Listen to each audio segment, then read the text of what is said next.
Hello बच्चों। कैसे हो आप लोग? मुझे उम्मीद है कि आप लोग बहुत ही अच्छे होंगे। तो स्टूडेंट्स, जैसे कि आप लोगों को मालूम होगा कि आज से हमारी क्लासेस स्टार्ट हो गई है, ठीक है। और हम आपको इसके पहले जो सिलेबस का वीडियो प्रोवाइड कराए थे अपने चैनल्स के थ्रू, उसमें हम आपको ये भी बता दिए कि जो भी हम क्लासेस को स्टार्ट करेंगे उससे पहले जो एक पार्टिकुलर सब्जेक्ट को हम लोग लेकर चलेंगे, उसका सिलेबस को हम लोग डिस्कस करेंगे। उसके पाठ्यक्रम को हम लोग अच्छे से डिटेल में जानेंगे, ताकि हम उसको समझ सकें कि आखिर हमको उस सब्जेक्ट के अंदर कौन कौन से ऐसे जो टॉपिक्स हैं जिसको कवर करना है, जहाँ से हमारे ये 20 क्वेश्चंस पूछे जाते हैं, ठीक है। इस 20 क्वेश्चंस के लिए हम लोग कौन कौन से वो टॉपिक्स हैं, जो चैप्टर्स हैं, जो अध्याय हैं, जिनको हमको पढ़ना पड़ेगा और उस पर हमको अपना कमांड बनाना होगा, ठीक है। तो आज के हम इस वीडियो में यही बातें जानेंगे, यानी कि मुख्य रूप से हम अपने हिंदी के स्ट्रैटेजी के ऊपर बात करेंगे, सिलेबस की और प्लस स्ट्रैटेजी के, ठीक है। कि ताकि हम लोग ये 20 क्वेश्चन जो हमारे एग्जाम्स में पूछे जाते हैं, इसको हम आसानी से कर लें।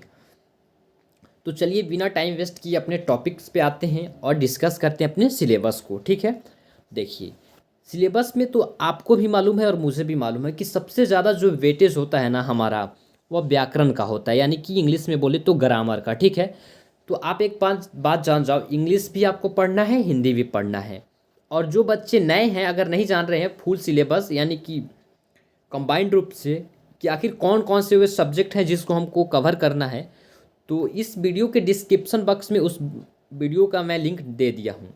वहाँ से आप जाकर पहले एग्ज़ाम्स पैटर्न को समझ लें और कौन कौन से आपको सब्जेक्ट पढ़ना है आपके क्लास 9th के अंदर, उसको देख ले। तब इसको देखेंगे तो आपको बहुत ही ज़्यादा से जो बहुत ही ज़्यादा अच्छा से समझ में आएगा। तो मेरी कोशिश यही है कि आपको हम अच्छे से अच्छे तरीके से समझा सकें और आपको कोई भी डाउट ना रहे, कोई भी कन्फ्यूज़न ना रहे। तो चलिए हम अपने टॉपिक्स पे आते हैं। तो व्याकरण को डिस्कस करने से पहले हम एक बात आपको बताना चाहेंगे, ठीक है। वह आप सुनेंगे ध्यान से ज़रा, ठीक है। ध्यान से सुनेंगे। देखिए, आपका जो हिंदी है ना, ठीक है, यह जो हिंदी है आपका, देखिएगा आप,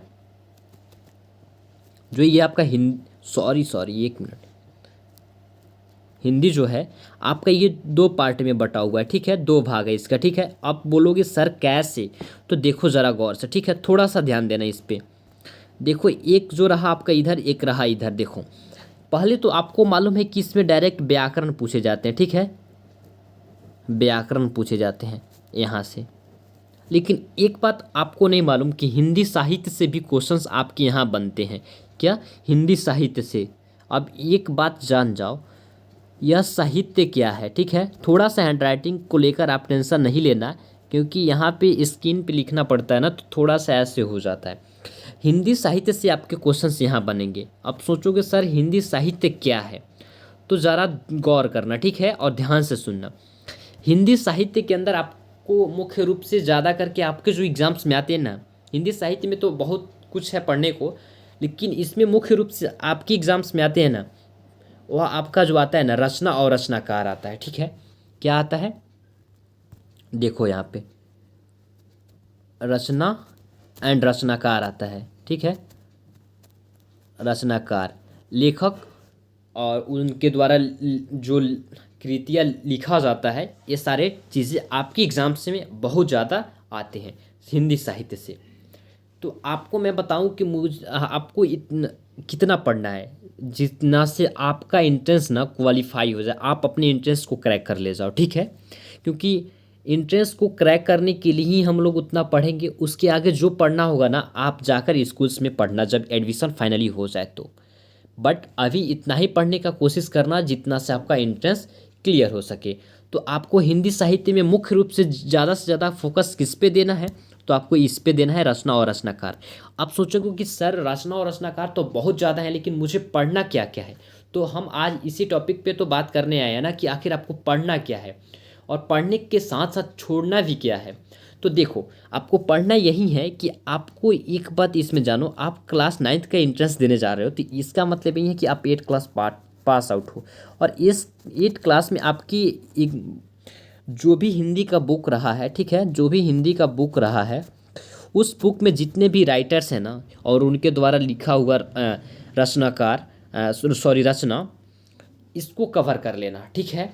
इसको कवर कर लेना, उनसे रिलेटेड जो भी टॉपिक्स है, उनका जो जन्म है, उनको नोबेल प्राइज़ कब दिया गया था, या जो भी उनका जो है, जो भी प्राइज़ दिया जाता है, बहुत सारे हिंदी के क्षेत्र में प्राइज़ दिए जाते हैं, पुरस्कार दिए जाते हैं, वो सारे टॉपिक्स को, सारे चीज़ों को आपको क्लियर करना होगा, याद रखना होगा और उस पे आपको कमांड करना होगा, ताकि आपका जो एग्ज़ाम्स में क्वेश्चंस बनेंगे यहाँ से बनना ही बनना है। मैक्सिमम 5 क्वेश्चंस यहाँ से बनते ही बनते हैं और कम से कम 3 क्वेश्चंस यहाँ से बनेंगे ही बनेंगे। तो देखो, मैं एक बात बताऊं बच्चों कि एक नंबर से आपका रैंक इतना नीचा चला जाएगा कि आपका एडमिशन होने की कोई चांसेस नहीं है। तो हमको कुछ ऐसा कुछ नहीं उठाना कि जिसका कारनामा मुझे आगे चलकर भुगतना पड़े। तो उस एक नंबर के लिए भी हम लोग उतना ही ज़्यादा मेहनत करेंगे जितना हम यहाँ पे व्याकरण के लिए, यहाँ पे 15 नंबर के लिए करेंगे, ठीक है। तो एक बात जान जाओ, ठीक है। तो आपको जो मैं बताया उस पर आप फोकस करना और मेरे बातों को समझने का ज़रूर कोशिश करना, ठीक है। तो आप यहाँ समझ गए कि ये जो पार्ट होते हैं क्या होते हैं, ओके। तो आप इसको भी कवर कर लोगे और हमारे साथ अगर हमारे चैनल्स के साथ जुड़े हो तो आपको टेंशन लेने की कोई बात नहीं है। जितने भी रचनाकार हैं उसको मैं अच्छे तरीके से कवर कराऊंगा एमसीक्यू फॉर्म में, और जो भी टॉपिक है उसके थ्रू, और जो आपको प्रैक्टिस सेट दिए जाएंगे एमसीक्यू फॉर्म में पीडीएफ के थ्रू, उसमें तो आपको प्रैक्टिस करना ही है और रिवीजन के लिए आपके पास रहेगा ही रहेगा। तो आपको कुछ नहीं करना है। अगर आप सच में सीरियस हो ना सीएचएस एंट्रेंस एग्जाम्स को लेकर, तो आज ही हमारे चैनल्स को ज्वाइन करो, यानी कि सब्सक्राइब करो, और जो यहाँ पे नंबर दिए गए हैं इस पे अपने डिटेल्स को सेंड करो, आपको हमारे कोर्स में जोड़ ऐड कर दिए जाएंगे, ठीक है। समझ गए? तो चलो, यहाँ तक तो क्लियर हो गया बच्चों, ठीक है। अब नो कन्फ्यूजन्स कि कौन कौन से टॉपिक्स हमको क्लियर करना है। अब बात आ रहा है हमारा व्याकरण का। तो चलो आ जाओ, व्याकरण के टॉपिक्स को भी मैं लेकर आया हूँ, और व्याकरण में भी हम लोग वही पढ़ेंगे जो हमारे लिए इम्पोर्टेंट है। ज़्यादा कुछ पढ़ना नहीं है मुझे, ठीक है। तो देखो, सबसे पहले आपको पढ़ना है ना, वर्णमाला ज्ञान पढ़ना है। अब वर्णमाला ज्ञान में क्या आएंगे, बहुत सारे टॉपिक्स आते हैं वर्णमाला ज्ञान में।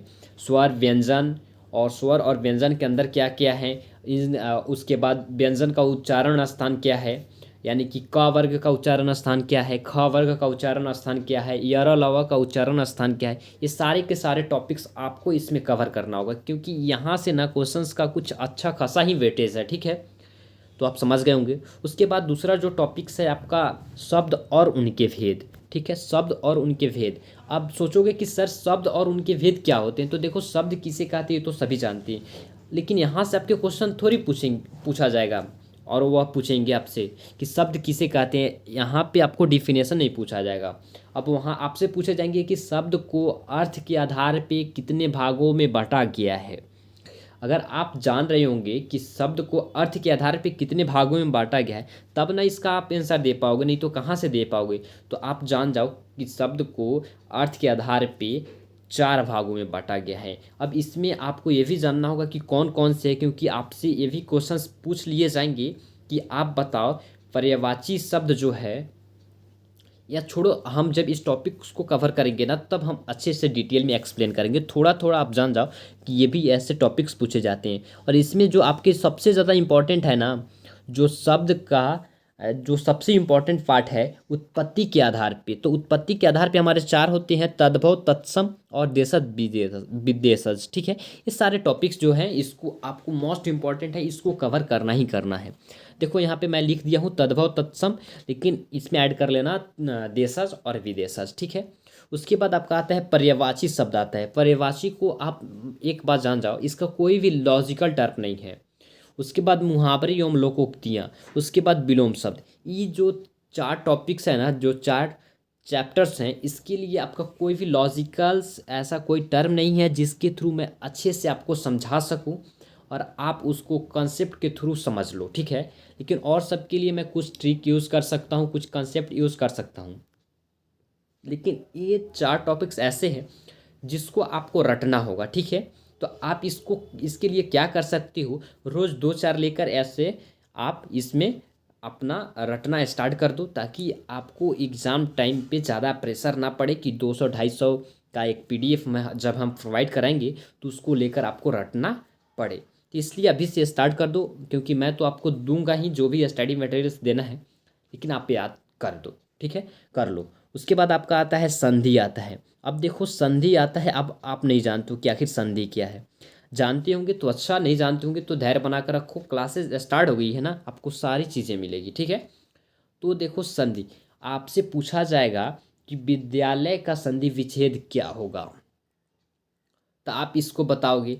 अगर विद्यालय का संधि विच्छेद करके आपको दे दे तो उससे पूछेगा कि आप बताओ इसके अंदर कौन से संधि का प्रयोग हुआ है। तो आपके संधि होते हैं, दीर्घ संधि होते हैं, उसके बाद अयन संधि होता है, गुण संधि होता है, और भी सारे होते हैं जिसको हम क्लासेस के थ्रू कवर करेंगे। यन संधि होता है, ठीक है। और तो ये बात तो हो गया। उसके बाद नेक्स्ट टॉपिक है जो आपका उपसर्ग और प्रत्यय है। क्या है, एक मिनट, उपसर्ग और प्रत्यय है, इसको भी कवर करना है। इसके लिए भी आपको टेंशन नहीं लेना है। उपसर्ग और प्रत्यय, उपसर्ग मतलब होता है आगे के लगा हुआ, ठीक है, आगे। और प्रत्यय का मतलब होता है जो चीज़ें होती हैं ना पीछे जो लग कर किसी शब्द में बनता है, उसको हम प्रत्यय कहते हैं, ठीक है। तो इसका डिफिनेशन से आपको कुछ लेन देन नहीं है, आपको जो है टॉपिक्स को इसको कवर करना है, जो कि MCQ फॉर्म में आपके क्वेश्चंस पूछे जाएंगे। तो इसके डिफिनेशन से आपको कुछ लेना नहीं है। उसके बाद आएगा आपका समास। ये आपके लिए इम्पोर्टेंट है और थोड़ा सा यह अच्छा भी है और स्कोरिंग टॉपिक्स भी है। यहाँ से भी क्वेश्चंस बहुत अच्छा खासा बनता है। कहाँ से, समास से। इसको भी आप अच्छे से कवर कर लेंगे, और अगर हमारे साथ हैं तो टेंशन लेने की कोई बात भी नहीं है, ठीक है। क्या, कोई बात भी नहीं है। अगर आप चाहते हैं कि हमसे आप स्टडी करें तो मैं बार बार बोल रहा हूँ, इस पर आप अपना डिटेल सेंड कर सकते हो। उसके बाद हमारे बैच में आपको ऐड कर लिए जाएंगे, ठीक है। चलो आ जाओ, नेक्स्ट टॉपिक को देखते हैं। इसको भी तो आप ध्यान से देखना, ठीक है। आ जाओ। उसके बाद नेक्स्ट है हमारा अलंकार है, ठीक है। अलंकार को भी आपको अच्छे से हम्म, क्या करना होगा, कंप्लीट करना होगा, कमांड करना होगा इस पे कि जो भी क्वेश्चंस बने आप आसानी से कर ले जाओ। उसके बाद आता है रस आता है, उसके बाद छंद आता है। ये तीनों बहुत ही इम्पोर्टेंट टॉपिक हैं। यहाँ से भी क्वेश्चंस बनते हैं, अच्छा खासा बनता है, ठीक है, ये तीनों टॉपिक से लेकर। तो इसको भी तो आपको कवर करना ही करना है। उसके बाद आता है अशुद्धि संशोधन, यानी कि शुद्ध और अशुद्ध जो होता है ना, कारक पढ़ना होगा इसमें। इसमें आपको वर्ण पढ़ना होगा, स्वर पढ़ना होगा, मात्रा पढ़ना होगा, लिंग पढ़ना होगा। यानी कि मैं एक बातें बता दूं ना कि आपको जो भी आपके लिए जो भी इम्पोर्टेंट होगा ना, अगर आप हमारे साथ जुड़े हो ना, तो आपको हर वो पॉइंट्स को, हर वो टॉपिक्स को हम कवर कराएंगे, जो कि आपकी एग्ज़ाम्स में जो प्रश्न आए आपसे ना छूट सके, ठीक है। तो ये सारे आप देख लेना अगर खुद से स्टडी कर रहे हो और खुद से करना चाहते हो तो। उसके बाद वाक्यांश के लिए एक शब्द, ठीक है। वाक्यांश के लिए एक शब्द, इसको भी आपको हर रोज कर कर के एक दो याद करना होगा। इसके लिए भी कोई ऐसा लॉजिकल टर्म नहीं है जिसके थ्रू हम आपको बता सकें। तो देख लो, आज तो हम इतना ही टॉपिक्स हैं हमारे हिंदी के जो सिलेबस है इसमें। तो आपको मुख्य रूप से सारी बातें समझ में आ गई होगी कि आखिर मुझे कौन कौन से टॉपिक्स कवर करना है। और रहा बात कि हम लोग आज से हिंदी के क्लासेस को स्टार्ट कर रहे हैं, लेकिन आपको इसके अलावा अदर भी सब्जेक्ट का कोई डिमांड है तो आप मुझे कमेंट में बता सकती हो। अगर आपकी डिमांड ज़्यादा आ रही है तो उसको भी हम अपनी क्लासेस को स्टार्ट उसको भी अभी से ही कर देंगे। नहीं तो हिंदी की क्लासेस चल रही है, जैसे ही जैसे बच्चे को इंटरेस्ट लगेगा तो जो भी क्लासेस की आप डिमांड करेंगे उस क्लास को हम लगा देंगे, ठीक है, अपने चैनल्स पे। तो आज हम हिंदी का सिलेबस को डिस्कस कर लिए, और मुझे उम्मीद भी है कि आप इस सारे टॉपिक्स को, जो नोटबुक है आपका हिंदी का, उसकी फर्स्ट पेज में लिखेंगे, और लिखेंगे तभी आप जाकर कुछ अच्छा कर सकेंगे, ठीक है।